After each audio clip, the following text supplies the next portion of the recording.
Hello, everyone. Welcome to our 2025 Mid-Year Economic Outlook, and thank you for joining us. I am Kathy Flaherty, a principal at Matthews, Carter and Boyce, CPAs in Fairfax, Virginia.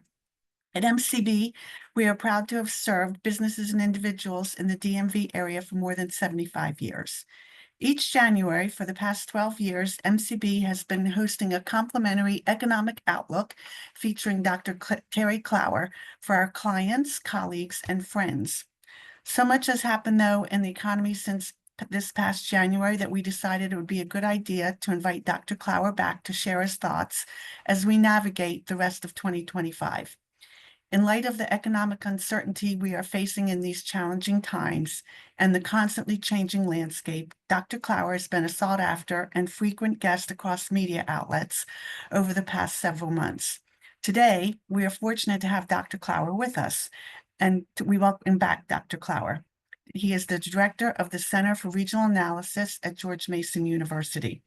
However, before I turn it over to Dr. Clower, a few items to share. The presentation will run for about 40 minutes, followed by a Q&A, which will be facilitated by my colleague, Jude Kovis, Managing Principal at MCB. If you have questions, please submit your questions via the chat feature, and then we will try to get as many questions answered as possible. In the coming weeks, we will send an email to the registrants with a link to the summary recording of Dr. Clower's presentation. And now, let me introduce Dr. Clower. Dr. Clower, as many of you know, is a Northern Virginia chair and professor of public policy at George Mason University. He's also the director of GMU's Center for Regional Analysis. The center provides economic and public policy research services to local government and businesses. Dr. Clower will provide us with insights into economic trends, especially in our region. Now, it is my pleasure to turn the presentation over to Dr. Terry Clower. Thank you very much, and let's get this going. I'm going to get my screen up here.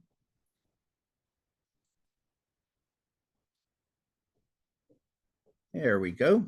So thank you very much. Appreciate everybody's time this morning as we get going on all of this. It's going to be interesting as we move through the next several months.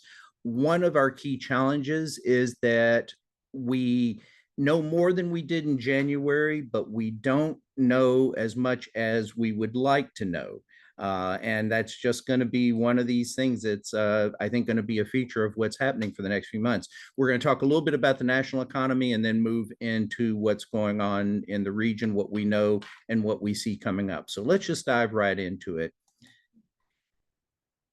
You by now have heard that economic growth at the end of last year had started to slow somewhat. This was not completely unexpected. Most analysts and most market analysts and stock market folks had been thinking about this. But what we did see in the first quarter was actually some negative growth. So slightly negative at 0.2%. This to be quite blunt, is an artifact of the tariff narrative coming out of the current administration. You had folks that were saying, believing in what Mr. Trump was saying, that he was going to impose tariffs, and certainly he has. But long before his Freedom Day in April, he started announcing what he intended to do about tariffs. And that caused many businesses to go ahead and buy a lot of their goods that they anticipated needing throughout the year they pulled forward those purchases. And because many of those purchases were international trade transactions, that counts against GDP. So growth was already slowing a little bit, but this negative doesn't mean that the economy has moved into a recession, anything quite to that magnitude, at least not yet. The payroll jobs, for many of you who have attended many of these sessions, I kept threatening that on this particular slide, I was going to get rid of the data that had the pandemic in it, just because it made it very hard to see what was going on month to month, just because of the magnitude of change. So we've done that in this one. The job market has remained resilient to the surprise of many analysts. Last month, we increased by 139,000 jobs. One of the things that I always remind folks in these presentations is that these are estimates based on surveys by the Bureau of Labor Statistics, and the actual margin of error is plus or minus 100,000. So you think about the different narrative that we would be reading on the front page of the paper if this number were 39,000 or 239,000. But nonetheless, what we are seeing is that the job market has remained pretty stable overall at the national level. One of the key measures that we always look at is the unemployment data. This is a busy slide. Many of you have seen it before. There are, in that top chart, there are two pieces of information that are presented. The darker is the U3 unemployment rate. That's the one that you see in the headlines. May unemployment came in at 4.2%, so rising slightly. The lighter green is the U6 unemployment rate, which includes people who are, in a sense, underemployed. Largely, if you think about that, they may have part-time jobs and they would rather be in full-time employment. One of the things that we watch for in a weakening labor market, moving into a weaker economy, is when that differential between the U3 and U6 rate starts growing. And in fact, what we have seen here recently is, looking at 12-month change, is that the U6 rate is growing faster at 0.4% year over year to the regular U3 unemployment rate at 0.2%. So that would tell me that we're starting to see an early indication of some weakness in the labor market. There are more people who can't find the full-time job that they're looking for. That bottom number that we see there, the labor force participation rate, is one that it continues to be concerning. And you'll look at that. If you look at the kind of the right side of that bottom graph there, you can see that the trend line has actually been slightly down for well over a year, about a year and a half now. And that means that we have fewer people participating in the labor force.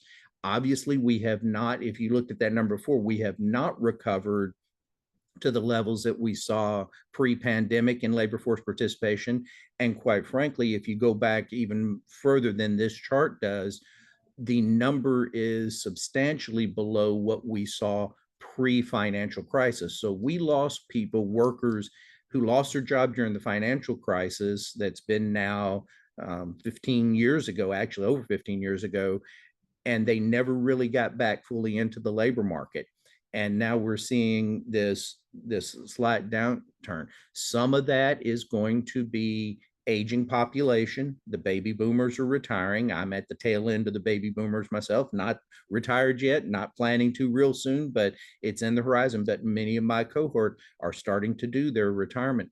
And so we are going to see some real labor market challenges moving forward if we don't see an increase in participation rate, or we don't substitute those workers through migration, which of course is a different story that we'll talk a little bit more about later. Wages continue to increase. Some of this is still going to be going on even as the labor market softens over the next several months, as we expect it to do. We're going to continue to see wages increase, and this is across all the measures. So average hourly earning, real average earnings, in other words, adjusted for inflation, and then the real average weekly earnings, which I track very closely. One of the reasons we're seeing this is that a lot of the agreements, whether it was with labor groups or other employees that were being covered and getting wage increases because organized labor segments of the population were getting increases. We're thinking about the Teamsters, some of the auto workers, others that we kept reading about over the last couple of years. Well, those wage increases are starting to take effect, and it's causing that number to rise. The real average weekly earnings is one that I track very carefully. It is up positive. What the weekly earnings do is that takes into account your hourly wage and the number of hours you work. So when we start seeing a softening economy, we will start seeing that weekly earnings will decline before others will, because what will happen is, say, workers in restaurants or others will start losing shifts during the week. Their number of hours will drop, maybe more than their actual wage rates. So we're going to be monitoring that carefully, and you can see that number is actually a lower increase than would be otherwise predicted by the um, average hourly earnings, or the real average hourly earnings. Consumer confidence has been on a real downward slide. It's interesting. The first time that Mr. Trump was elected, we had what we called the Trump bump in consumer confidence. And this time it looks like it's the exact opposite effect, at least in terms of expectations, took a big drop. But on the other hand, the present situation, in other words, how you feel about your personal finances right at the moment, that's been softening for well over a year now, moving into the election season. We did have an increase in the present situation. You saw that bump happen, if you will, there somewhere around the election time, but has since tailed off. And our expectations of what's going to happen tails off. Well, these expectations drive major purchases: automobiles, housing, refrigerators, these kind of big ticket item things.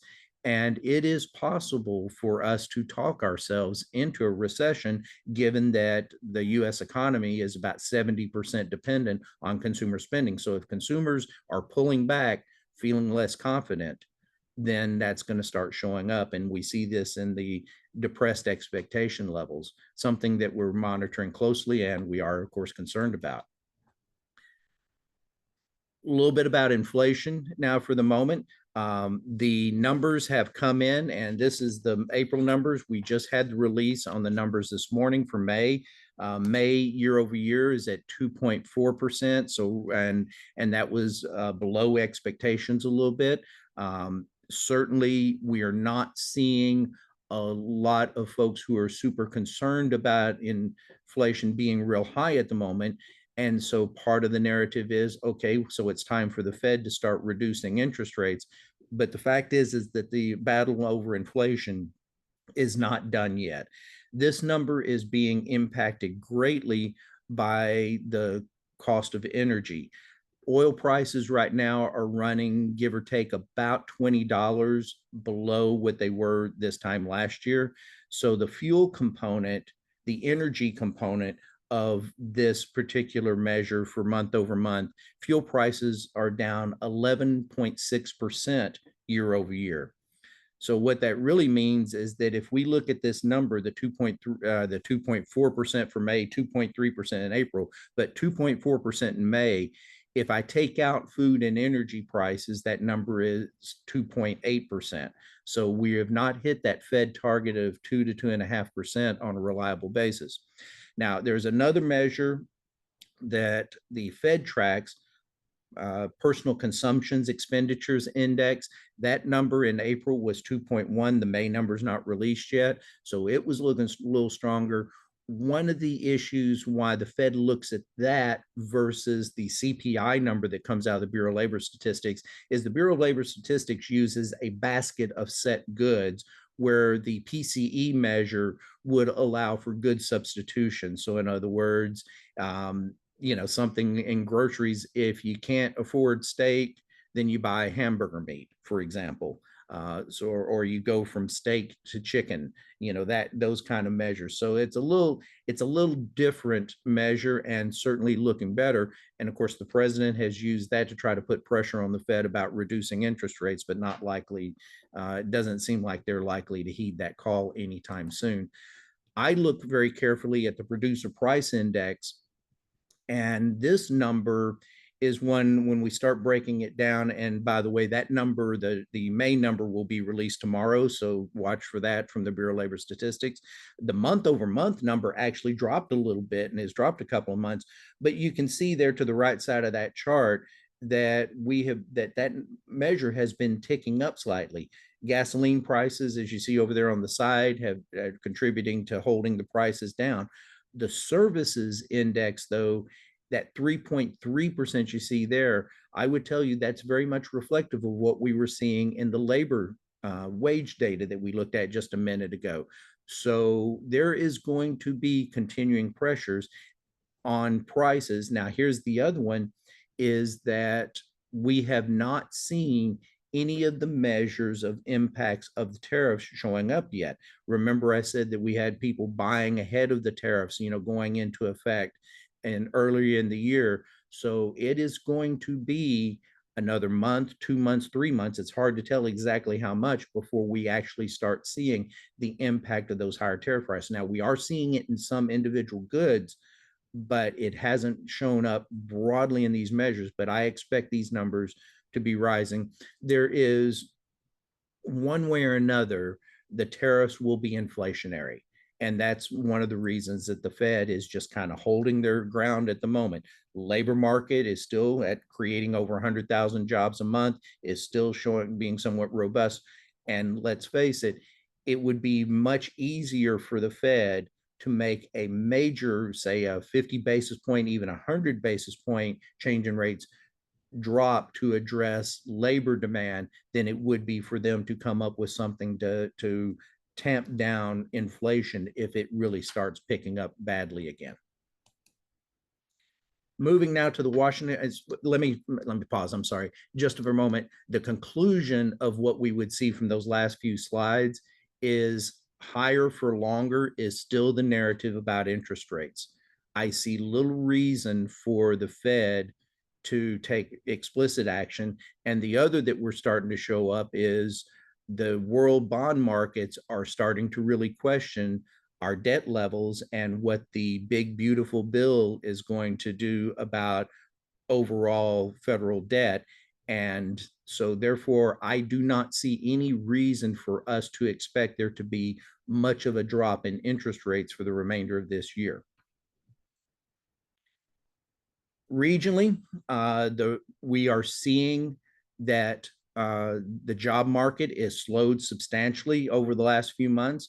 This is, of course, different than the US overall. We are seeing more concentrated impacts of some of the things that Doge has been doing, but some of it has just been pauses so far. We'll talk more about that in just a moment.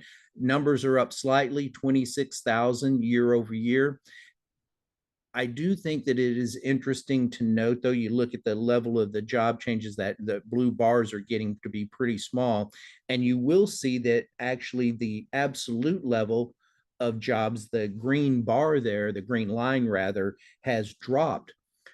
When we look at the household data, we have been shedding jobs since about the middle of last year. Now, the difference of those two, the household data, the BLS runs two surveys. One is households and one is firms or establishments. The data that are presented in this chart is establishments data. It's not seasonally adjusted, so you always get some seasonal variation. You can see that in the long run lines of the green bar there, or the green line. You get the seasonal variations. But what's different now is in the household survey, where we talk to households, we are finding that the total number of jobs, that people holding jobs, is actually declining, which implies a couple of things, is that we now have some of these jobs, this 26,000 increase, are actually people taking on second jobs. So they're not being able to make ends meet off their first job, so they're taking a second job. That doesn't add to the household count of jobs, but it does add to the establishment number of jobs. So we're seeing signs of a slowing economy here in the region. Professional and business services is the biggest sector of our economy, and it is the most highly value added sector of the economy. So we monitor this. This is where contractors in. Now, this is a very broad sector. The way we have it measured here includes anywhere from lawyers to computer programmers, architects, engineers. It also includes building services, waste management, personal agencies, so temp agencies, things like that. But this number has been, over the last year, been persistently sliding a little bit. And this has been showing weakness. This is showing that we're seeing it some in contractors, in some respects, even contractors, government contractors that have not had their contracts curtailed. I'm not talking about USAID and those kind of things yet, but even those that haven't, some of them have started, because of uncertainty, to pull back on hiring plans. So they may not have official hiring freezes, they're just not hiring as much. But this is something that we're very concerned about. These are on average pretty high wage jobs. And so that means that we have some wealth effects starting to trickle through. Federal workforce has declined somewhat year over year. This does not fit with the general narrative that you're hearing now, but a lot of that is simply because that some of this hasn't washed through the data yet. Remember, we did have folks who lost their job because they were probationary workers. And keep in mind, in the probationary system of the federal government, if you get promoted, let's say you're a first level supervisor and you get promoted to department manager kind of position, you automatically go into probation. So we actually had people losing their jobs earlier in the spring because they were being terminated for cause for poor performance within a few months of having been promoted for exemplary performance. Makes no sense. And some of that has been undone, or at least put on pause by the courts. How that plays out in the long run, we don't know yet, but we have to assume that those folks are actually starting to behave as if they've lost their jobs. The others, the voluntary layoffs, and we do not know how many people in the region took those voluntary buyouts. But remember that they are actually still employed through September. So we're not going to see any of them hitting the unemployment ranks and all. They may be in the job market now, but we are not seeing them hit the unemployment numbers or the employment numbers that we would show on these charts until the October data, which we won't get until November. So we don't know the magnitude of the retirements, and we don't know the magnitude of what's eventually going to happen with those folks that got terminated for cause from probationary jobs that has been put on hold by some of the courts. Maybe the courts turn around and allow it to happen. Maybe they block it. We don't know yet. Looking at the other sectors that become important for us to consider, eds and meds, as we call it, has been the fastest growing sector. Much of this is in healthcare, but it's not all necessarily about doctors. This could actually be people like home health aides and folks at the lower income level. I can tell you that the education part, which would be private education, so it's not public universities, it's not K through 12 public schools, it's private. I can promise you none of them are hiring a lot of folks right at the moment, given everything else that's going on. You'll note the drop in federal government. Leisure and hospitality is up just slightly, but we are starting to see pressures on that. I am hearing anecdotally from people in the hospitality industry, particularly hotels, that the actions about immigration and some of the things, particularly with the fights that we've picked with Canada, are starting to impact travel and tourism into the DC area. How that all plays out the rest of the year, we don't know yet. One of the interesting things, and we actually are going to write a couple of extra pieces at CRA about this, one of the second largest gains that we are seeing are in construction, which is really interesting and kind of counterintuitive. Some we are seeing some new housing finally getting built. These are permits that were issued quite a long time ago, and that's good. Most of this is multifamily housing, and a lot of it is for rent, not a whole lot of condo stuff. And the condos that are being built are very expensive condos, so it's not going to help our labor force that's feeling underhoused at the moment. But we're also seeing some industrial, and some of this is the expansion of data centers. That's not happening necessarily in Loudoun and Fairfax County at the moment, some in Prince William, but some of the outer counties, Stafford and others, are seeing growth in these sectors. So there is some construction, but the folks in the construction industry are telling me that they're having real trouble finding the labor that they need, and that they might could grow faster if it weren't for that. But it is a really interesting juxtaposition given the direction of most of the other things that we see going on in the economy. The District of Columbia, as you might expect, because of the rhetoric about federal employment and their much larger dependency on the federal sector for employment has been very slow. And in fact, down a little bit, but they've kind of, if you will, they've stalled out. You look at that the green part of that graph, take out the seasonal variation, and they've basically been stalled out since about the middle of 2023 with growth. There are some things that are going on in the district that we might talk about later that I think will be interesting of what could happen in the future for the district. But for right now, the district is embroiled in uncertainty, not the least of which, of course, is trying to resolve this issue about the way Congress has done the budget resolution or the budget continuation that cost the district about $1 billion in revenue for this year.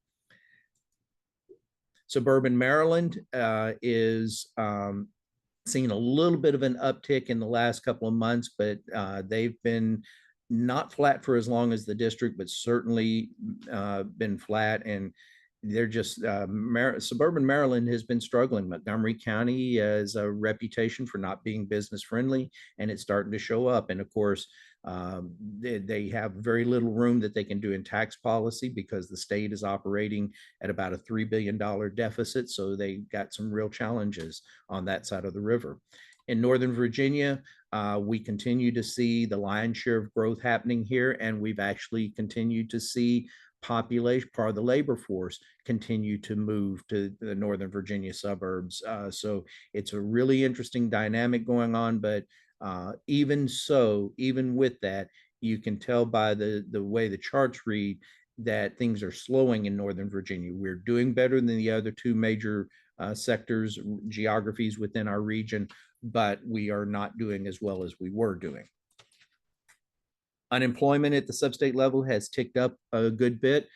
District is now over 6%. Northern Virginia has gone from being about 2%, 2.1% to 3.4%. So we are starting to see that number creep up a little bit, even in some of our strong parts of the economy. As an MSA, we are still a little below the national average at 4.3%, but we are starting to see some dynamics that are putting some pressure on households, if you will. And of course, a lot of what we keep reading about now is uncertainty. The number of folks that are just afraid. They're at a federal agency. They know somebody at USAID. They were at USAID themselves and have lost their jobs, or the contractors are spilling over that. So this, again, this rising level of unemployment is growing a little bit faster here than elsewhere in the country, and something for us to monitor. Our data on, as we've talked about this in previous sessions that we've done, domestic outmigration, that bottom number in the red, in the last period that reported, which would have gone from July 1st to 2023 to June 30th to 2024. So we're looking backwards a little bit, but we saw still domestic outmigration, but we did see population growth. In fact, the best population growth that we've seen in over 10 years, about 11 years or so, in percentage terms. But if we look at this chart, that number on the top, the middle green color, that's net international migration. So in that year period, in the last 3 years, we've had a surge of net international migration. Well, I promise you one thing is that number is not going to look the same next year when we're looking at this. Because of the immigration policies of the current administration, we are going to see a much lower level. And in fact, we are actually doing things to push people out. So we are going to lose some of these folks. And unfortunately, that means we're going to lose laborers. Now, I am a proponent of sound, rational immigration policies. I am not a big fan of illegal immigration, so don't get me wrong about that. But I will tell you that we rely on many of these immigrants to fill critical roles in our economy. And yes, a lot of that is in construction. Some research we did a few years ago found that about roughly 50% of all of our construction workers are non-citizens. About over 50% of hospitality workers are non-citizens. But even so, about 10% of our computer technology workers are non-citizens. So immigrants are an important component of our overall labor force. And I'm also afraid that we are going to be seeing that domestic outmigration number accelerate. We'll talk more about that in just a moment. Housing. So many of you will be interested to know what's going on, and indeed we are in the process of preparing our housing forecast for the remainder of this year with the Northern Virginia Association of Realtors. Some of those meetings will be happening today, and these numbers will, and we will release a mid-year update to our annual forecast here in about 2 weeks. So keep an eye out for that. Inventories, the number of homes for sale on the market has increased dramatically.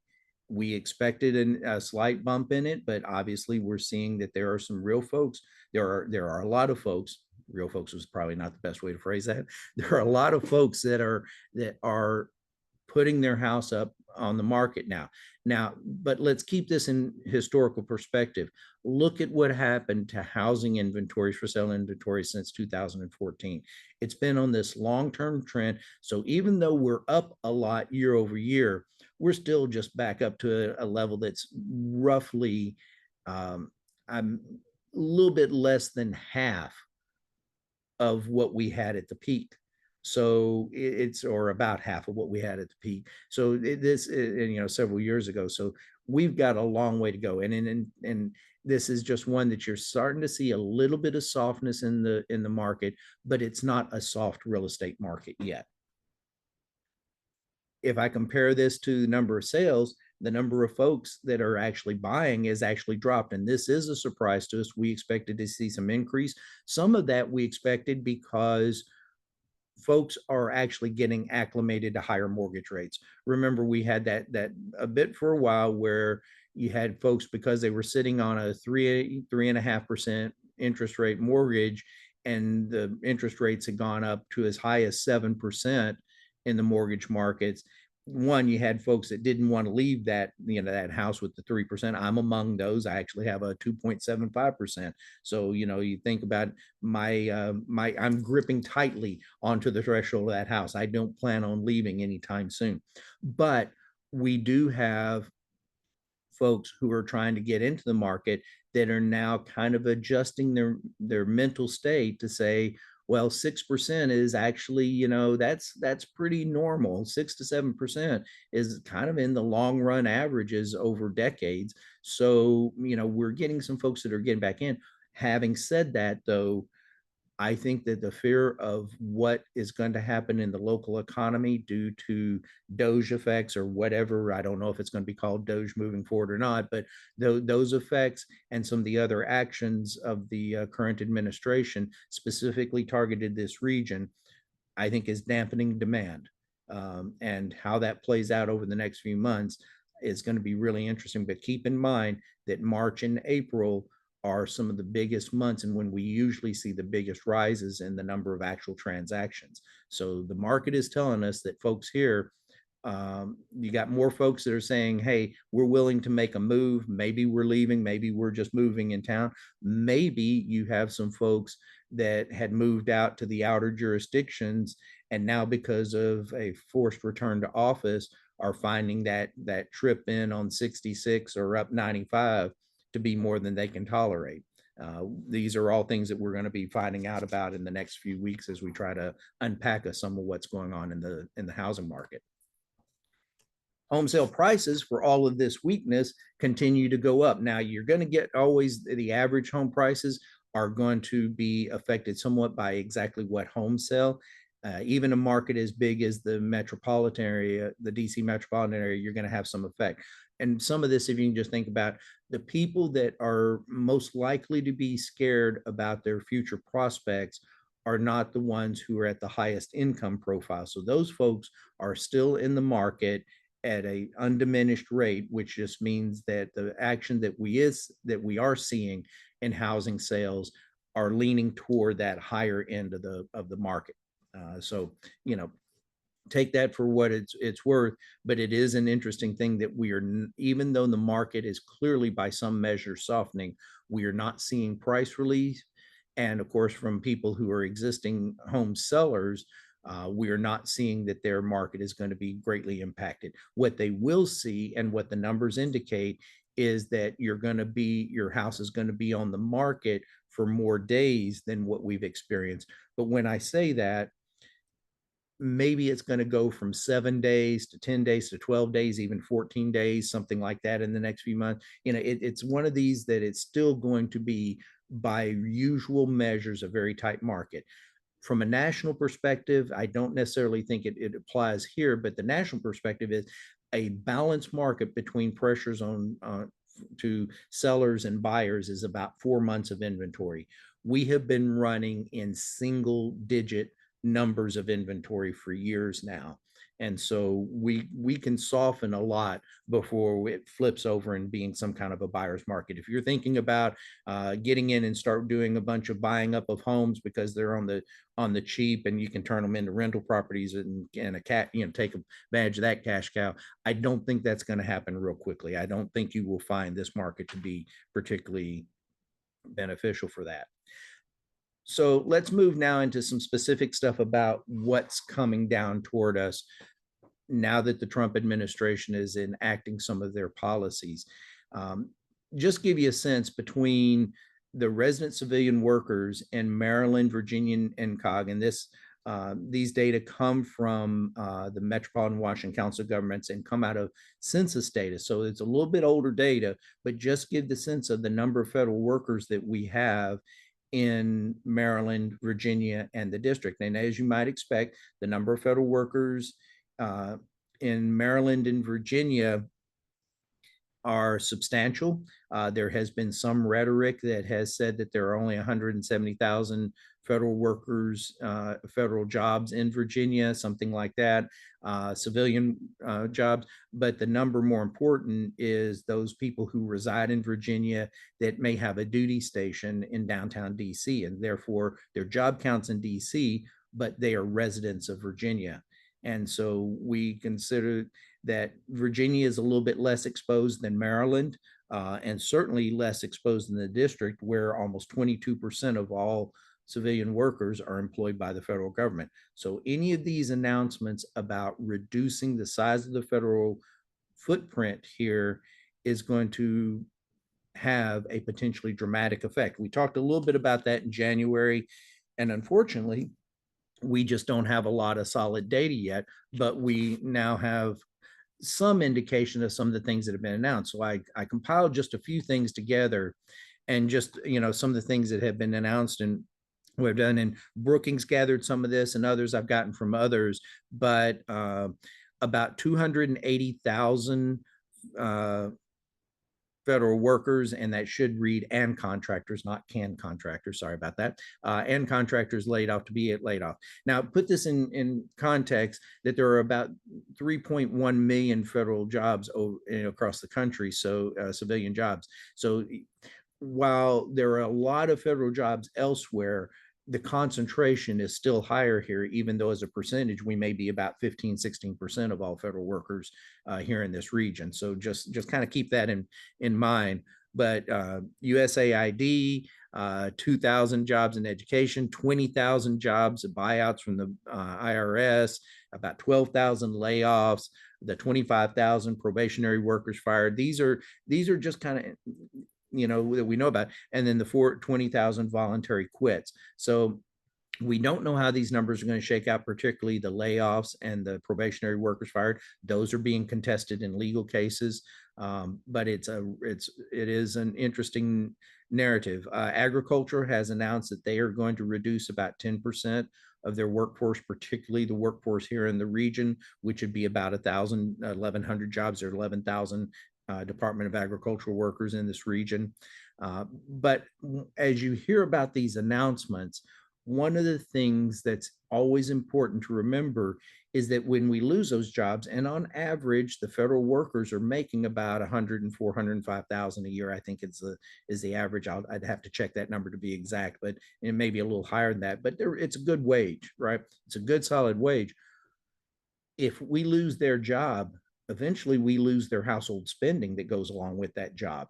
And the multiplier effect that you hear about, we're going to be, if we're talking about new football stadia or basketball arenas, there's always the multipliers that you talk about, new business coming to town. Well, unfortunately, multipliers work both to the positive and to the negative. And so that's going to be one that we are going to, according to the models, for every federal job we lose, we would lose 1.4 jobs, total jobs. So another 0.4 job that would represent the household spending of that federal worker not having an income. And these are restaurant workers, retail services, all sorts of things across that, but household services. If we count that, if that federal worker is no longer working, do they need office space? Do they need janitors cleaning office space? Do they need contract support if they're in IT? So you see that you could have a situation to where, depending on which jobs get eliminated out of the federal government, we could see anywhere from 2 to 3 additional jobs lost in this market, just depending on what those jobs happen to be. And we don't know yet what they are. This is a very busy graph and chart. Happy to share with you. And this, what we're doing here is we're looking across the district, Maryland and Virginia, about whether or not there are enough other jobs to absorb the loss of federal workers. There has been some political narrative about this, and that, it's not a big deal if we lose these federal jobs, because they can just go into some other posting. So we did a little bit of a matchup, and we said, well, what if there's a 20% drop in federal employment in the greater DMV, so the district, Maryland, and Virginia as states, what would happen?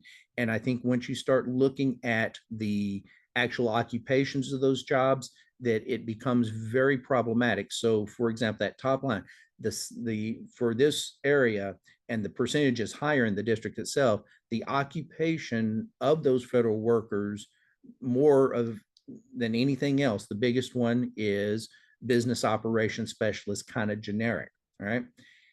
If I looked in as of February, there were only 100 job postings for that. So you had a potential of losing as many as 13,500 of these folks, and there's 100 job postings available.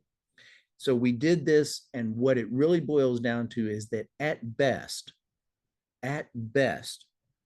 there is maybe a 30% overlap between job postings as of February and federal workers and their occupations. Now, what we also know is that many of those job postings are starting to disappear. Some of those job postings may have been ghost postings or anticipation of getting another contract or something like that. So we've seen a pretty big drop in the number of job postings that we have in the region. Order of magnitude, year and a half ago, we were running probably 160,000 open positions, and now we're down to in the 70,000s. So it's been a dramatic drop off in that.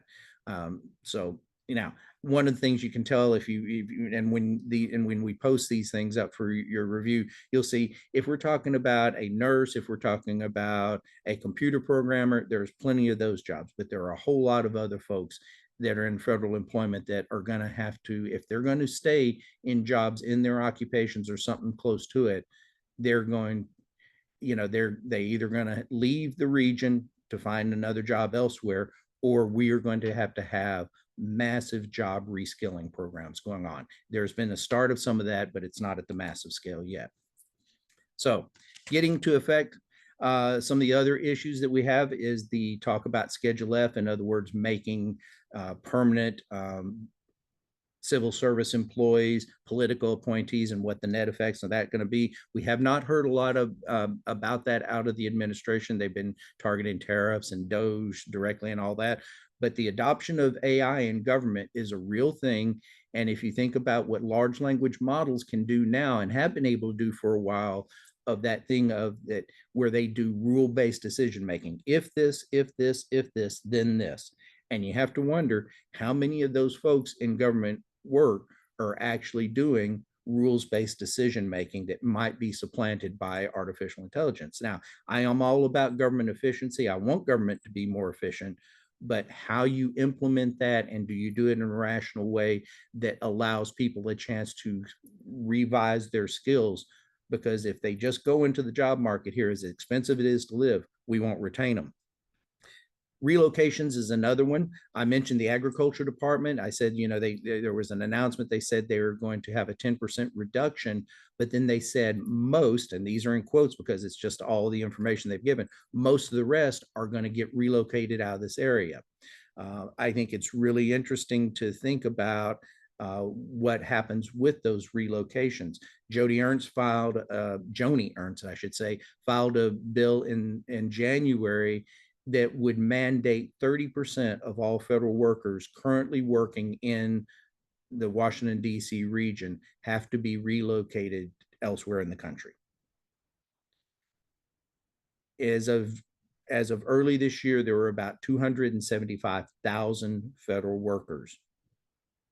If you take 30% of them, you're talking about something in order of about 125,000, 130. I'm doing the math in my head, so forgive me if I'm wrong, but 125, 130,000 workers. Well, keep in mind that we're now at about 100 and, we are now at about 100 and, 24,000 a year over year job growth. How long would it take us to do it? The other issues that we have is that we do have some things to be positive about. We have data centers continue to grow in this region. And if I think about it, the industries that will rely on data centers into the future present opportunities for growth. But then we have policies that are being implemented in some of our jurisdictions that are explicitly about stopping the growth of data centers. What do we do with the unused federal inventory is a real opportunity, either to tear down and redo it. It just depends on the terms, but you could have a resurgence of commercial development in the District of Columbia. It's entirely possible. The thing is, we just need to be more competitive, and we're going to have a different mindset. Yeah, I was struck by a report from Rand recently that, for those of you that may work in development or know people that work in property development, and what it was comparing was how come it costs so much more money to build multifamily housing in California versus Texas. And a lot of it is regulation and the way they do it. They were talking about, and I don't believe that this happens in every city in Texas, but they talk about that if you put an application in for a zoning permit and you don't get an answer in 60 days, the answer becomes automatically yes. We have folks that under by rights development takes them 18, 24, over 30 months to get an answer. We have to do the way we manage things different. But there are opportunities, and some of the questions will get to that. So with that, I'm going to say thank you for your time, and we'll move into trying to answer some of your questions.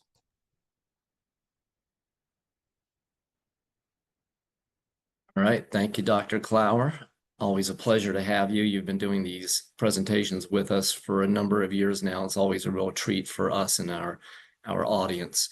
So thank you once again. And thank you, Kathy and Andrea, for your efforts in getting this done. A lot of behind the scenes effort, and it's much appreciated. We had some questions that were submitted in advance, and then we have one question that came through from the audience today. So let me jump into those. First question I was going to ask you is the government contracting industry is obviously a big sector in the DMV. And I heard you say that perhaps government contractors are not laying people off, but not hiring either. But in general, how do you feel like that sector has been affected by DOGE and by the general rhetoric that's been coming out of the administration? I think it's been very scary for them. I'll give you an example. One of our, not the largest, but one of our significant contractors in this region was presenting at a chamber event here a couple of months ago.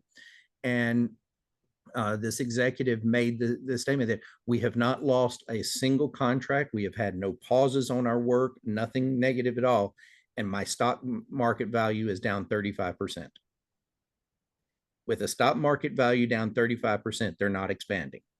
They're No. not hiring people they don't need. Now, unfortunately, we have started seeing some announcements out of the contractors. And of course, you may have, our news today is that Lockheed is losing a piece of a Air Force contract, a big hunk. So in other words, they're cutting the number of F-35s on order in half.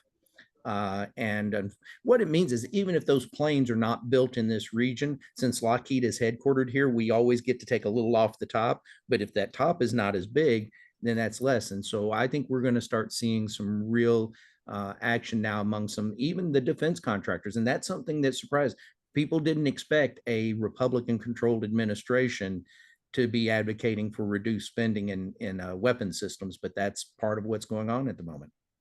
Right. And that ties into one of the questions that the audience asked about how do you see the space and the defense sectors faring in today's environment? And you kind of touched upon that. There's a little bit of that with the military side. I do see an opportunity that has emerged in terms of space technology, space activities that are not necessarily purely federal, that may be commercial. You know, some you think particularly small form satellites, CubeSats they call them. We've had some manufacturers of those kind who have come to town. Particularly Fairfax County has had some success in attracting some of them. So that is an emerging opportunity, I think, for us, but it's not on a scale yet that's going to supplant, you know, if we lose 100,000 federal jobs, for example. It's not that big, but it is one of our pathways to success.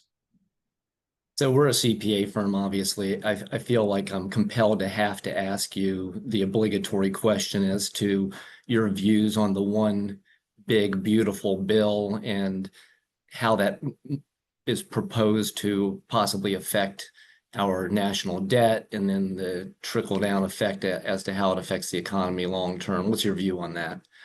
Right. You know, I have to still, the CBO and these folks that you know spend their lives measuring these things are telling us that, you know, trickle down is not going to be a magic solution. You know, it hasn't worked since the first time we talked about that in the 1980s. It always expands debt when you do this.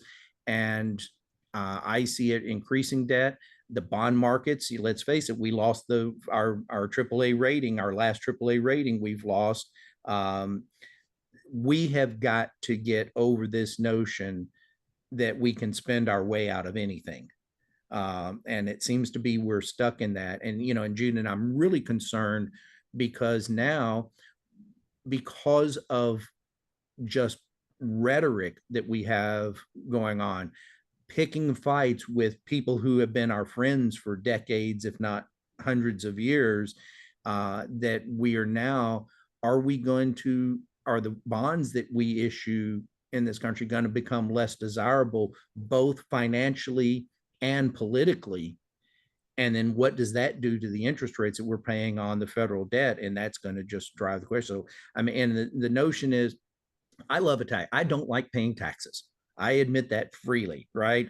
But I also would recognize that we are simply saddling our grandchildren with unsustainable levels of debt. Full stop. That I think is the worry for most of us. I would agree. Maybe moving on to tariffs. What shifts do you see in consumer demand and behavior with tariffs, and how businesses adapt their sales and marketing structures? And do you believe most businesses will eat the tariffs, or do they get passed on to consumers? And I think maybe you touch upon this, that you thought that tariffs were inflationary. Yeah. Tariffs are inflationary. The numbers, you just can't, you know, you have to have a perfect set of circumstances that's several items deep before tariffs are not inflationary. Now, you know, are we going to eat all of the, you know, are we going to, you know, now we're talking about Chinese is going to settle out at 55%, right? Are we going to eat all of that as consumers? No, but you couldn't expect any seller, well, you couldn't expect the manufacturer to eat it all. And you certainly wouldn't expect any of the retailers, because look, if the retailers try to eat it, what's going to happen to their stock power? Because their revenues are going to go down. right? Their net revenue will go down. And so, or actually, I should say their income will go down. Let me be appropriate for our audience here, right? Their revenues might go up, but their net is going to go down. Net income will go down, and that's going to hammer their stock values, right? After EBITDA. And so you get these dynamic effects that are going on. Now, what's more important here, Jude, in the short term is the uncertainty, because we have no consistent policy. It changes by tweet from minute to minute, not day to day or week to week, minute to minute. It seems that we are having changes. I used to work in logistics. I can adapt my supply chain if I need to for different tariff regimes. Forget about, trying to cheat on the tariffs, just passing through, but I can adapt. But it takes months. It can take 18 months to reformat a supply chain. And in the meantime, you're going to have these draconian tariffs coming in. The steel and tariffs is going to, everything we do, building a road, trying to build the chip plants is going to be a lot more expensive now because of the steel tariffs. So either way you go, I think everybody's going to take a hit, but eventually most of this has to be paid for by the consumer. Got it. Okay, thank you. Maybe last question for the sports fans out there. How, if the Commanders' new home is built in the district, how do you see that affecting the economy and when do you anticipate that might happen? I am on a net basis overall, it won't move the needle or fix our problems, but I am a big proponent of a redeveloped RFK Stadium and what that can mean for that part of the district and help them. And I think you have a much better chance of having the spillover effects that never materialized in Prince George's, with that location out in Landover. I think it's going to be help attract more people. Here's the thing is that, look, I live in Northern Virginia. Many of us that are listening to this, we work in Northern Virginia. Our client base is in Northern Virginia. But the district has to succeed. We cannot succeed as a region if we have kind of a hole in the donut. And I think the what you could do around a modern football stadium now, that doesn't mean we need to give Josh Harris everything he's asking for, right? Do a good negotiation, but it makes sense for the team and it makes a lot of sense for the district for that broader vision of this is the base of an entertainment, work, live, play kind of place. I mean, look at what's gone on at the Wharf. We saw the numbers, that came out that the Wharf paid off their bonds on their TIFs, 15 years early or something like that.